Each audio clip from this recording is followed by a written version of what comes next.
os temporāle govī. Tas ir šīs kauliņš, lūk, šī te šuvīte aiziet uz priekšu, līdz apgriezīsim. Tālāk šī šuvīte iet no šīs vietas uz augšu, ieskaitot šo izaugumu. Tad šī visa daļa, kas ir timpānika, pieder arī līdz jugulārajam izaugumam. Un beidzās tas, lūk, šajā vietā aiziet tālāk. Tātad iedalās pars petroza, kas ir akmens daļa, kas atrodas iekšpusē pars timpānikai. Uz tā ārpusē vienīgais, ko var redzēt, ir procesus mastoīdeus, kurš govī atrodas šajā vietā. Šis izaugums. Tūlīt izdomāšu. Kaudāli no meatus acusticus externus. Tālāk. Uz pars petroza iekšpusē atrodas meatus acusticus internus, kuru es nespēju parādīt, bet tā ir otra izeja šai te ejai. Tad ir pars squamosa, kas ir, lūk, šī te visa gludā daļa, ieskaitot šo te izaugumu, ieskaitot šo mazliet iekšējo līdz šejienei. Tur sākas pars timpānika, šī te daļiņa, šeit lūk viņa iet, tā ir pars timpānika, tā lūk. Pie pars timpānika pieder bulla timpānika, kas ir lūk šāds te liels pūslītis.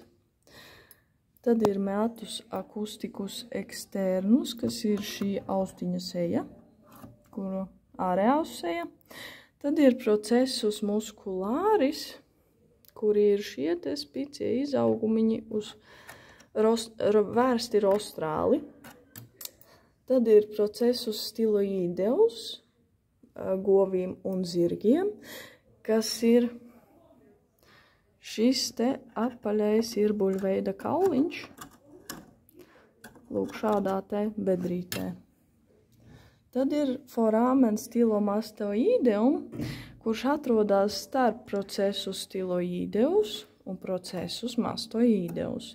Tas ir, lūk, šis te caurums. Tā, lūk. Tālāk pie pars squamosa deniņu virsmas noliksim. Pie pars squamosa pieder fossa temporalis, kas ir, lūk, govī, tā ir visa garā šī te bedre. Lūk, tur arī iekšpusē un arī aizmugurē visa fossa. Tad ir meatus temporalis, kas ir visas atverītes uz fossa temporalis. Šī, lūk, šī atverīte. Tad ir arcus zigomāticus, ko veido procesus zigomāticus un procesus temporalis jau no os zigomātikum.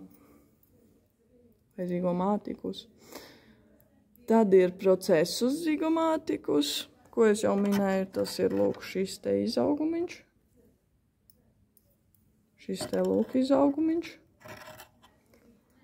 Un tad ir facies articulāris, jeb fossa mandibulāris, kas atrodas apakšējā daļā. Tā ir tā vieta, kur stiprinās mandībulas kondilis, mandībulas procesus kondilāris. Tā ir, lūk, šī vieta. Un tad mums vēl it kā ir jāzina, kur cūkai piestiprinās aparātus hioīdeus, un tas saucās procesus nuhālis.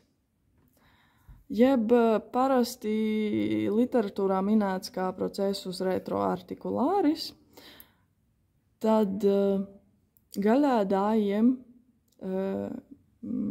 šis aparātus hioīdeus stiprinās pie procesus mastoīdeus, un zirgiem un atgremotājiem aparātus hioīdeus stiprinās pie procesus stiloīdeus. Tas ir pie šiem te izaugumiem procesus stiloīdeus.